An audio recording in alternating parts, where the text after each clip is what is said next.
अब आज जामरा साहब, ज़ाहिर है ये एक इसका कानूनी पहलू था, इसका एक सियासी और अखलाकी पहलू भी है कि अगर एक जमात के पास कोई 90-92 सीटों का मैंडेट है तो आपको नहीं लगता कि उनको फिर ये उनकी मखसूस नशस्तें भी मिलनी चाहिए। उन नशस्तों के बगैर भी जो आपकी अक्सरियत है वो असम्बली में पूरी है और उसके बगैर भी आप कानून साजी भी कर सकते हैं, आप अपना सदर भी मुंतखब करवा सकते हैं, आप जो सेनेट के इंतखाबात हैं वहाँ पर मामला फिर थोड़ा सा ज़रा मुश्किल हो सकता है।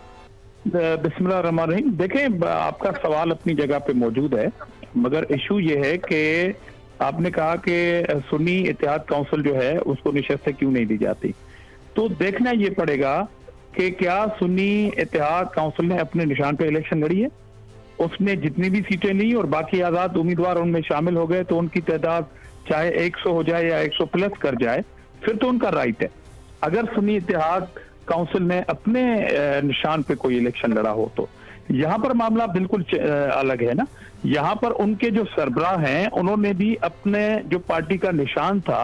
उसको छोड़ के इंडिपेंडेंट इलेक्शन लड़ा, बाकी इंडिपेंडेंट भी एक इंडिपेंडेंट को ज्वाइन कर रहे हैं, तो मामला तो वहीं पे आपका आ गया ना कि इंडिपेंडेंट को मखसूस सीटें नहीं मिल सकती। तो जो पार्टी वो ज्वाइन कर रहे हैं, इससे पहले एक पार्टी से वो इत्तेहाद करने की बातें चल रही थी, अगर उनसे होती तो बिल्कुल उनका एक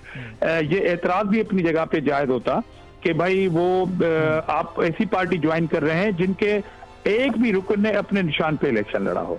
यहाँ पर तो ये मामला है कि 3 मरतबा, अगर 2 मरतबा इलेक्शन कमीशन लेटर जारी करता है, नोटिस जारी करता है, मगर वो जमात कह रही है कि जी हमें जरूरत नहीं है किसी भी मखसूस सीट की जिस जमात का आप नाम ले रहे हैं, तो क्वांटिटी पे न जाए। अच्छा, अब सब मामला है कि हामिद रजा साहब जो हैं मेरा 2 रोज पहले प्रोग्राम में साथी थे। मैं अर्ज ये कर रहा हूं कि क्वांटिटी को यहाँ पर कोट न किया जाए ना, क्वांटिटी 50 हो या 100 हो, उसूली तौर पर देखा जाए कि जो पार्टी ज्वाइन की गई है उनके जो रुकन हैं या सरबराह हैं उन्होंने अपने पार्टी के निशान पे इलेक्शन लड़ी या नहीं लड़ी। अब मिसाल के तौर पर एक बड़ी अच्छी हामिद साहब ने जो नुक्ता इस नुक्ते का जो जवाब दिया ना, 2 रोज पहले मौजूद थे प्रोग्राम में, उन्होंने ये बताया कि उनका इत्तेहाद पहले हो चुका था पाकिस्तान तहरीक इंसाफ के साथ और वो बल्ले के निशान पर लड़ना चाहते थे इलेक्शन, लेकिन चूंकि बिल्कुल आखिरी वक्त में बल्ले का निशान चला गया तो उन्हें आजाद हैसियत में बहालत मजबूरी इंतखाब लड़ना पड़ा। फिर देखें, मतलब मिस्टेक आपकी है ना, ये है आपका इरादा। अब मिसाल के तौर पर देखें, ईद नमाज जो होती है उसका एक मखसूस टाइमिंग होती है, अगर किसी से ईद नमाज मिस हो जाए और वो आके बज़िद होके कहे कि जी मुझे तो यहाँ पर ईद नमाज कज़ा करके पढ़नी है, तो जाहिर ये नहीं होगी ना। बात ये है कि आपका इरादा था कि आपके बल्ले के ऊपर लड़ना पड़ेगा, ये आपका इरादा था, तो आप अपनी पार्टी का निशान भी छोड़ बैठे।